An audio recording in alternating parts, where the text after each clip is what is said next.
objetivo de hoje vai ser a gente tentar identificar, né, mostrar que mesmo a gente fazendo uma avaliação criteriosa da tomografia, a gente pode perder a lesão porque simplesmente não é identificável e que muitas vezes a gente vai ter que continuar essa investigação diagnóstica com a ressonância. E por que isso é importante? Porque a tomografia é o exame de entrada, usualmente. Então a gente vê a alteração aguda, né, que você tenta buscar para ver se o paciente tem que sair, aquilo ali é uma emergência, e se não for, você muitas vezes vai ter que encaminhar realmente para continuar esse follow-up com a ressonância magnética. Então esse aqui era um cara com de 50 para 60 anos, que chegou com uma história de crise convulsiva e com uma alteração comportamental muito importante.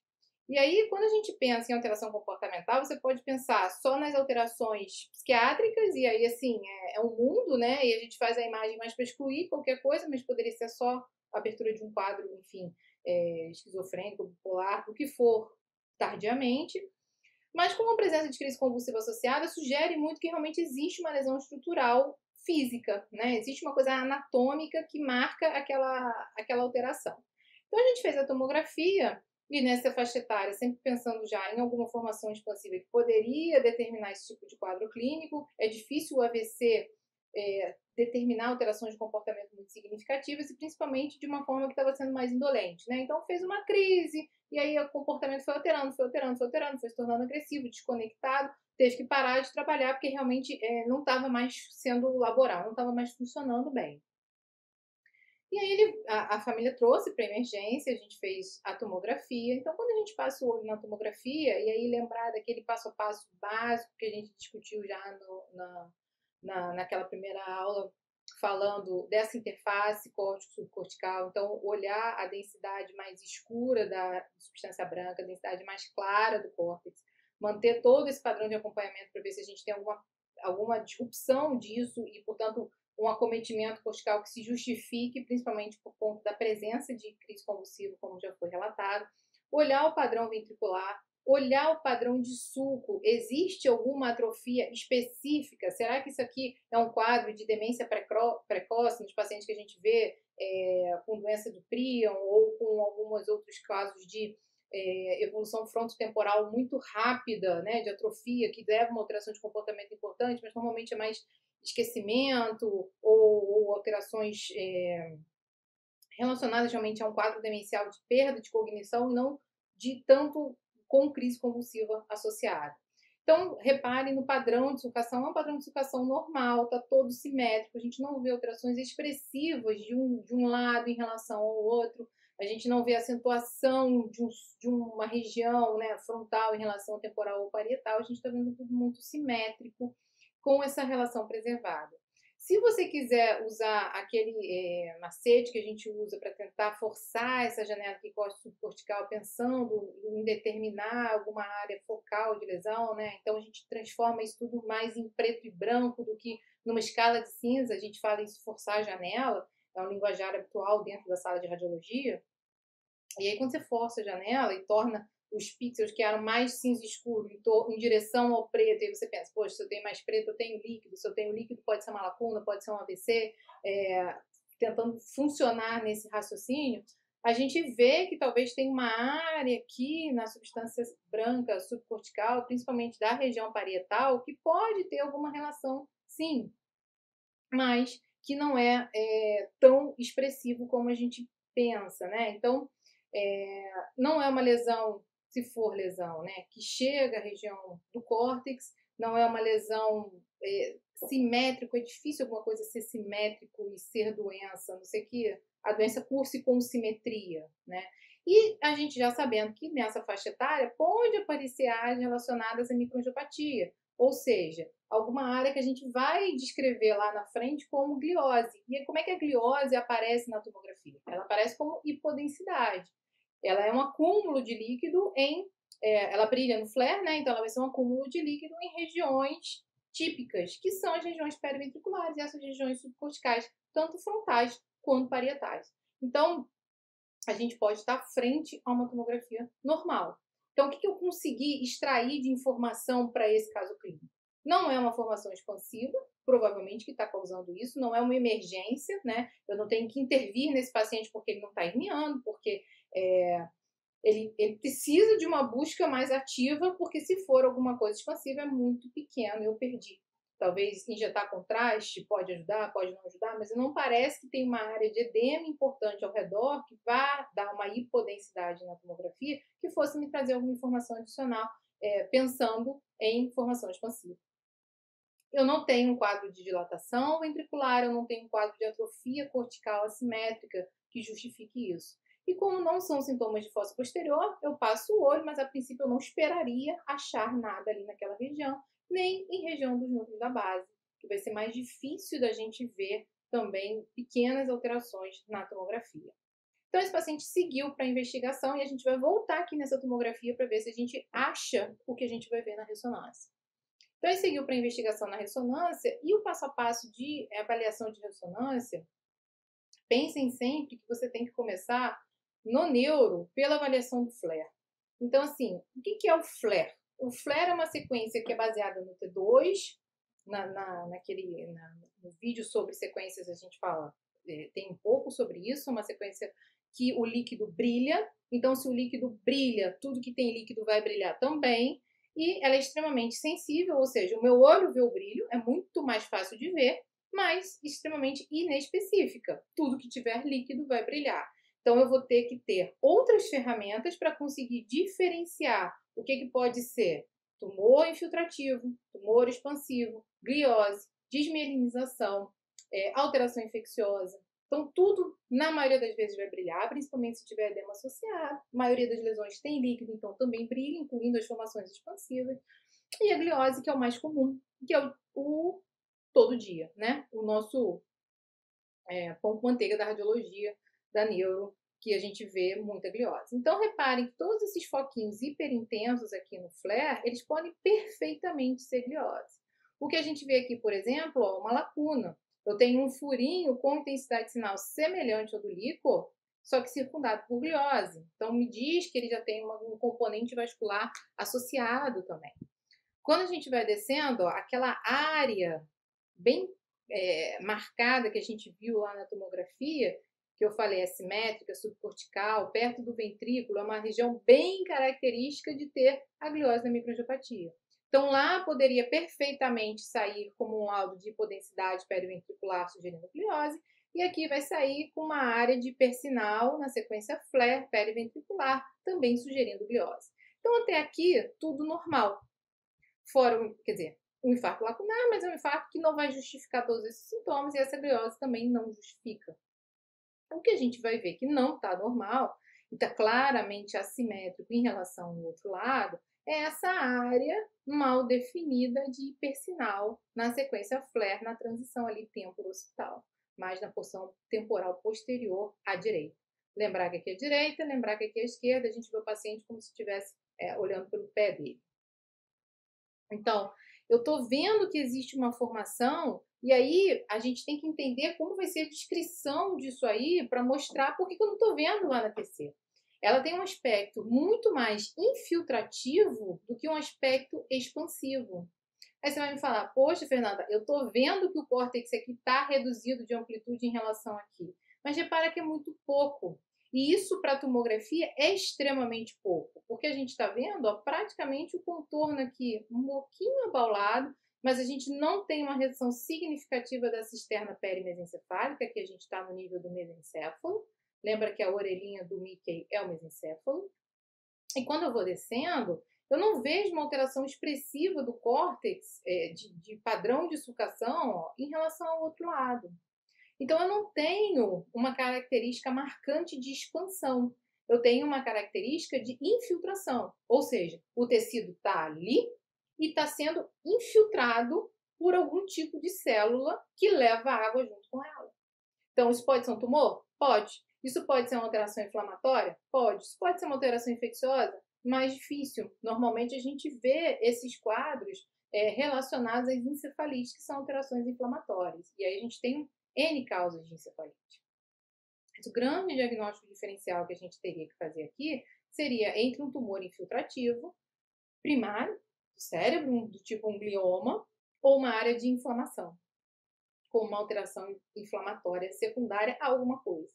Então, reparem que é assimétrico, que é infiltrativo, que tem esse hipersinal no flare. E tá pegando o córtex? Sim, tá pegando o córtex. A gente vê que pega aqui o córtex da porção medial do lobo temporal. Tá em dúvida? Vamos olhar nas outras sequências. O flare, ele dá o nosso norte. A gente já fez, só de olhar o flare e essas características de sinal, a gente já fez uma hipótese, algumas hipóteses diagnósticas. E a ressonância, a gente tem toda uma gama de imagens para ajudar a determinar como a gente vai chegar na nossa hipótese principal. Então, vamos complementar com o T2. Aqui a gente está vendo em outro plano, no plano coronal. Eu estou vendo o paciente de frente. Você vendo ele de frente, você vai ter uma relação, ainda mais ali na região temporal, é mais difícil da gente ver a relação córtico-subcortical no axial. Então, para avaliar o temporal, é bastante importante a gente ter sequências no plano coronal. Normalmente, esse T2 coronal sai no pacote de exame, né? Mas é importante quem está fazendo, se tem alguém interessado em fazer radiologia, pensar que tem que ter obrigatoriamente o T2 coronal e você que está olhando esse exame lá no seu consultório, pegar e procurar pelo coronal, para ter uma noção de como é a distribuição real dessa lesão. Então, claramente, a gente vê aqui, que aqui seria o córtex, ó, porque a gente está vendo o córtex do outro lado, o giro parahipocampal, ó, o hipocampo está aqui nessa região, o hipocampo está aqui, aqui a gente tem o giro parahipocampal, o giro temporal inferior, médio superior. E a gente está vendo que todas essas estruturas, ó, estão ocupadas. Existe um mínimo rechaço do giro temporal médio, porque o inferior está infiltrado também. E ele tende a ir em direção a essa região, e se você olhar aqui, mas agora eu estou vendo um efeito expansivo, porque aqui eu vejo os sulcos entrando aqui para dividir os giros, e aqui eu não estou vendo. Eu concordo com você, mas você concorda comigo também que a gente está vendo uma imagem muito mais refinada do que a tomografia. Então a gente deixou de olhar a tomografia no plano coronal e não viu a lesão? Talvez. E aí vai ficar mais um alerta de que talvez a gente tenha que olhar tudo de todas as formas para ficar mais fácil da gente ver e ter certeza de que a gente está avaliando da maneira correta. Então, aqui, ó, eu estou vendo que a infiltração vai posterior e, muito importante, ela pega o córtex e a substância branca. Justifica a crise convulsiva? Claro, está mais do que justificado eu ter essa crise convulsiva. Ainda mais na região temporal, que a gente sabe que é uma região ali perto do hipocampo, né, que pode ter essa tendência de fazer as crises do tipo parcial complexo, enfim, crises de desconexão, que também era uma das queixas do paciente.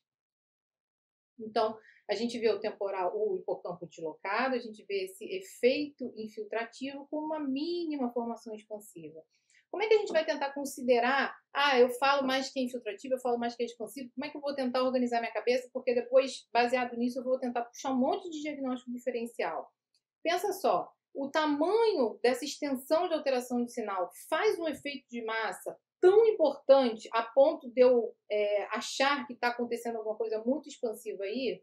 Não, é desproporcional. Eu tenho muito mais alteração de sinal do que efeito de massa. Então, a gente tem que pensar que realmente aquela lesão tem um componente infiltrativo mais significativo do que expansivo em si. Então, a gente está vendo claramente uma lesão na região temporal. O que eu preciso saber mais dessa lesão? Você quer saber como ela se comporta no T1? Se está brilhando no T2, provavelmente é líquido, provavelmente vai ficar com hipossinal no T1, que é exatamente o que a gente está vendo aqui. Se aparecesse com hipersinal no T1, ótimo, ia me jogar para algumas exceções de hipersinal no T1 e eu já, assim, fecharia muito o meu diagnóstico. Mas hipersinal no T1, dentro dessas duas possibilidades principais que eu falei, só olhando o flare, não é muito o que está combinado. Então, como é que a gente espera ver essa lesão no T1? Se brilhou no flare, e eu estou pensando que aquilo ali é um acúmulo de líquido, de água, ela vai ter, caracteristicamente, um hipossinal no T1. E tendo esse hipossinal no T1, me deixa muito pouco específico, né? Se a gente esperasse um hipersinal no T1, a gente levaria para as exceções do hipersinal no T1 e estava ótimo, porque aí a gente ia matar a maioria, ia fechar muito o diagnóstico.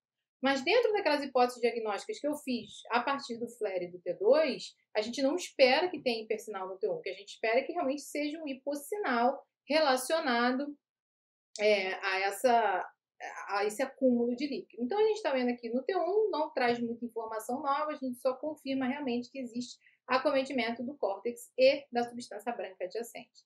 Então, vamos olhar na difusão. A difusão pode trazer um padrão de restrição à difusão. Então, a restrição, aqui a difusão no plano axial seria aqui nessa região. A restrição quer dizer que brilha, e se brilha, quer dizer que eu tenho edema citotóxico. E aí o edema citotóxico pode estar associado a um componente vascular, ao AVC, que também poderia ser uma opção ali, mas o AVC normalmente não tem esse aspecto infiltrativo, ele é um aspecto de cunha, a gente não teria por que ver só uma parte assim mais acometida. Então, eu afasto restrição à difusão, afasto um componente vascular, ou um componente tumoral de alta celularidade ou com alto turnover celular. Então, se for um tumor, também é um tumor que não tem uma celularidade aumentada. Isso aí, a gente tem alguns tipos de tumor do cérebro que podem ter celularidade aumentada. Um exemplo é o medulloblastoma. Não é o caso desse, porque não é nem essa região, mas o medulloblastoma, o linfoma, por exemplo. Além de ter muita célula, eles têm células pequenas com citoplasma grande. Então, isso são marcadores de que pode ter restrição à difusão. Então, eu não tenho restrição à difusão, eu afasto alguns desses diagnósticos, mas vale lembrar que continua possível tanto as alterações inflamatórias no padrão de encefalite, quanto as alterações relacionadas a um glioma de baixo grau. E aí, a gente vai para o SWI. No SWI, eu vou ver se tem depósito de ferro, se sangrou, se eu estou relacionado a algum padrão infeccioso, que pode dar um padrão assim mais infiltrativo que sangra. Se esse paciente teve, por exemplo, uma alteração relacionada à crise convulsiva, isso aqui é secundário à crise, que está grande, mas pode acontecer. Se isso aqui está relacionado, por exemplo, a uma alteração de hipersinal relacionada ao PRES, que normalmente a gente não vê o córtex tão acometido, mas a gente vê muito hipersinal de substância branca. Então, às vezes o PRES sangra, então você ter alteração no SWI poderia ser um marcador interessante de ter um componente vascular efetivo nessa lesão e não de ser um componente só inflamatório / tumoral. O T2 axial vai trazer informações adicionais, eu sempre gosto de fazer fino, porque aí a gente traz essas informações do córtex e dessa relação com as estruturas mediais da região temporal, incluindo o hipocampo. Provavelmente o hipocampo posterior aqui, ó, tá no meio da confusão, porque a gente está vendo ele aqui e a gente não está vendo ele aqui. E aí esse paciente foi puncionado. E tem mais a alteração do pós-contraste. Então, a gente está vendo que não tem um realce expressivo, as encefalites podem não realçar, os gliomas de baixo grau podem não realçar. Esse paciente foi... a gente poderia também fazer aqui a perfusão, para ver se é uma lesão quente ou fria. E ficou entre principalmente esses dois diagnósticos. Como ele tinha uma alteração progressiva de comportamento, a gente pensou muito na encefalite, ele foi puncionado e veio positivo com um alto anticorpo responsável por encefalite. Agora, para concluir aqui o nosso raciocínio, eu queria voltar, eu vou botar aqui de novo aquela imagem T2 coronal, que é onde a gente vê assim, o padrão de sulco, né, de como está essa função aqui, e vou tentar colocar o coronal da tomografia. Então, vamos lá olhar aqui mais ou menos no mesmo nível. A gente está vendo aqui o nível 2 hipocampos. Então, a gente vê toda aquela questão da infiltração e da alteração de sulco. E a gente está vendo aqui mais ou menos no mesmo nível. Vou botar o tronco cerebral para a gente tentar angular o mais parecido possível. Ó, aqui já abriu a cisura coroideia com o hipocampo e a gente não está vendo abrir desse lado. Então, assim, por que eu trouxe esse caso bastante interessante? A gente faz uma análise no plano axial, acha que não tem nada, tem uma lesão infiltrativa bem significativa na região temporal, que é uma região que a gente pode perder na avaliação também na tomografia por conta dessa interface óssea que existe aqui, isso dá artefato, repare que é cheio de risquinho aqui por conta do artefato dessa interface osso, ar mastoide e partes moles do cérebro. E quando a gente olha com mais calma, a gente vê que talvez realmente exista uma redução da amplitude dos sulcos nessa porção em relação a essa porção e que a gente está vendo o hipocampo aqui de uma maneira mais bem definida, com a abertura da cisura coroideia, que a gente não vê aqui. Então, hipocampo, cisura coroideia aqui, e o hipocampo, e não tem a cisura coroideia porque está tudo imprensado por conta desse mínimo efeito de massa que a formação infiltrativa está fazendo ali na região temporal. Então, assim, é super difícil de ver pela tomografia. Eu acho que retrospectivamente a gente consegue forçar um pouquinho a barra e realmente sugerir isso, mas que é difícil até para o olho do especialista pensar que realmente existe alguma lesão nessa região. Ah, mas ele não tem como fazer ressonância. E aí eu fiz um eletro e achei que realmente pode ter um disparo aqui vindo da região temporal direita. Você vai valorizar? É difícil, né? Mesmo assim, a gente ainda continua. Ninguém, por exemplo, vai pensar em entrar para operar qualquer coisa que só com esse exame, sem ter um estudo mais adequado, com toda a avaliação, com todas as informações adicionais que a tomografia fala. Lá no canal tem um vídeo mostrando esse casinho também sobre a diferença de encefalite para glioma. Quem tiver mais interesse, quem quiser conhecer um pouquinho mais sobre o assunto, né? Tá lá. O objetivo hoje era só para a gente começar com uma tomografia que parece normal, mostrar que na ressonância a gente tem um alcance muito maior, e voltar para a tomografia com esse aspecto retrospectivo de tentar achar a lesão, mostrar como é importante a gente muitas vezes definir isso baseado só na tomografia, né? Mas juntar essas informações, e aí a tomografia que pode falar de calcificação, de alguns outros pontos, né, que trariam talvez alguma importância para o diagnóstico diferencial da lesão, mas a gente olhar também em outros planos e de ter essa interação com o clínico para ver, determinar de que lado, de repente, às vezes com o exame físico, com o exame clínico, com a história clínica, ele poderia definir talvez se a gente tivesse que valorizar ou não essa alteração na região temporal direita. Então, sempre essa parceria, principalmente no ambiente de emergência, que o paciente chega, você tem que resolver rápido, é extremamente importante. E agora eu quero saber de você, qual tem sido a sua experiência com essa correlação de tomografia e ressonância? Nem tudo que a gente vê na ressonância aparece na TC, né? É ruim, mas é verdade. É desse jeito que acontece. E como é que tem sido para você? Muitas vezes a gente perde essas lesões, essa sutileza da alteração temporal. E é importante a gente ficar esperto. Avaliar não só todos aqueles padrões da tomografia, mas também em vários planos. E manter essa correlação com os dados clínicos e com o clínico, com a informação clínica que é dada sobre o paciente. Se você gostou, já vai deixando a sua curtida, já mostra essa live para algum amigo que teve um caso parecido, não viu a lesão na tomografia, o que pode acontecer, mas que a ressonância mostrou que tinha muita alteração. Me conta aqui como é que está sendo. Um abraço e até a próxima.